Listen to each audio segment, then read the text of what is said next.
sure I'm not the only one that has spent the week talking about mandatory vaccination at work. My name is Erin Brandt, and I'm an employment lawyer with Porta Law, and these are my thoughts. First and foremost, nobody can force anyone to get vaccinated. In Canada, it's an employee's right to choose whether they get vaccinated or not. Employers also have the right to implement COVID policies in their workplace. And a lot of these policies include mandatory vaccination. Now, the starting point for this discussion is the BC Human Rights Code. Any COVID vaccination policy must include accommodation for disability or religion.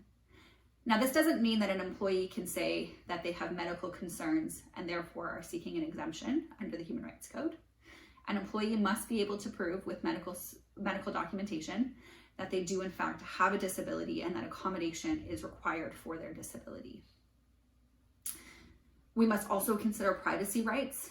If an employee discloses their vaccination status, that is sensitive medical information. I think an employer in today's context does have a right to ask that information, just like they collect employees' SIN numbers and other information to administer benefits plans. But if an employer does collect private medical information, then an employer has to make sure that there's safeguards in place to protect that medical information from unnecessary or unwanted disclosure. This stuff's really complicated. It's evolving very quickly.